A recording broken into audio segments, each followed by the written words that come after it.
नमस्कार दोस्तों, आज हम कहानी सुनेंगे जगन्नाथ जी की, जिसे आप चैत और बैसाख के पहले व दूसरे सोमवार को सुन सकते हैं। इसे सुनने से घर में सुख शांति समृद्धि आती है, जगन्नाथ जी की कृपा बरसती है। तो चलिए कहानी शुरू करते हैं। एक बार की बात है, जगन्नाथ जी स्वस्थ होने के बाद अपने बड़े भाई बलराम और अपनी बहन सुभद्रा के साथ नगर भ्रमण जाने के लिए सोच रहे थे। उन्होंने लक्ष्मी जी से आज्ञा लेकर अपनी मौसी गुंडची के घर पहुंच जाते हैं। 2 दिन पूरे होने के बाद लक्ष्मी जी उनके आने का इंतजार करती हैं, क्योंकि वह उनसे 2 दिन का कह के गए थे। पर ना उनके आने की कोई सूचना मिली, ना ही जगन्नाथ जी का कोई रथ दिखाई पड़ रहा था। वह विचलित थी और उन्होंने अपने सेवक को बुलाकर पूछा, क्या स्वामी जी के आने का कोई समाचार या कोई सेवक आया है? जाकर देखना जरा। बाहर उन्हें निराश होना पड़ा। आज 5 दिन हो गए थे, जगन्नाथ जी नहीं आए।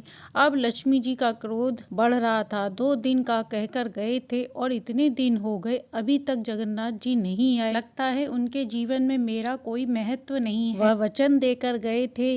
लक्ष्मी देवी माता ने अपने सेवक से पालकी तैयार करवाकर खुद 16 श्रृंगार कर गुंडीचा मंदिर निकल गईं। जब माता मंदिर पहुंची तो सेवक ने जगन्नाथ जी के पास जाकर कहा, स्वामी, माता लक्ष्मी आई हैं और क्रोध में हैं।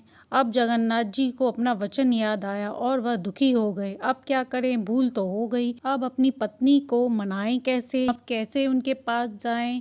देवी क्रोध में है, कहीं श्राप ना दे दें। अब द्वार पर खड़े सेवक ने देखा कि माता क्रोध में है, तो उन्होंने द्वार बंद कर दिया। अब माता लक्ष्मी को और क्रोध आ गया और उन्होंने सोचा कि स्वामी को 5 दिन हो गए अपने भाई बहन के साथ मजे में रह रहे हैं और मेरा जरा सा भी विचार नहीं आ रहा है कि मैं आपकी प्रतीक्षा कर रही होंगी। कोई बात नहीं, जैसी आपकी इच्छा। तब लक्ष्मी माता ने अपने सेवक को आदेश दे रथ तुड़वा दिया। अब दोनों पक्ष के सेवकों में मार पिटाई हो गई। इसके बाद माता केरा गोइरा रास्ते से शिव मंदिर आ गई। उड़िया भाषा में केरा गोइरा का अर्थ होता है देखना। अब 7 दिन तीनों भाई बहन का संध्या दर्शन किया गया। 8वें दिन रथों को दक्षिण दिशा की ओर रख दिया गया। 9वें दिन शिव मंदिर जाने की तैयारी होने लगी। तीनों भाई बहन वापस जाने के लिए अपनी मौसी से आज्ञा लेकर तैयार हो गए। इसे वापस जाने को केरल भाषा में बहुड़ा यात्रा के नाम से जाना जाता है। बलदेव जी सुभद्रा जी का रथ आ जाता है। जगन्नाथ जी गजपति राजा के महल पर कुछ देर खड़े रहते हैं। उसी समय लक्ष्मी जी के सेवक यह सूचना लक्ष्मी जी को आकर देते हैं। यह सुनकर लक्ष्मी देवी प्रसन्न होती हैं। आखिर उनके स्वामी जो आ रहे हैं। लक्ष्मी जी शिव मंदिर आकर चानी मंडप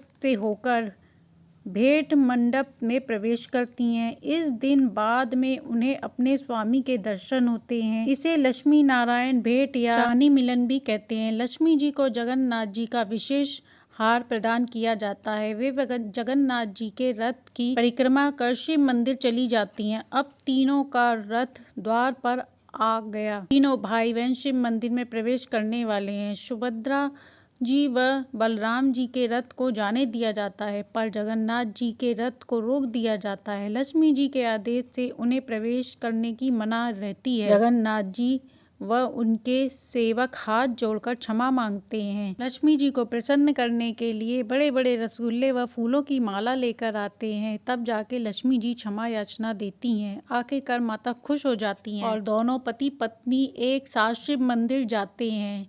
तो ये थी रथ यात्रा उत्सव की कथा। इस कथा को चैत बैसाख के महीने में सुनने से घर में सुख शांति समृद्धि आती है, जगन्नाथ जी की कृपा बरसती है। जो कोई भी जगन्नाथ जी के व्रत के दिन ये कथा सुनता सुनाता है, उसके घर में सदैव सुख शांति रहती है। जगन्नाथ जी व्रत संसार में जो प्राणी करता है वह सदैव सुखी रहता है। कहानी अच्छी लगी तो लाइक एंड सब्सक्राइब करें।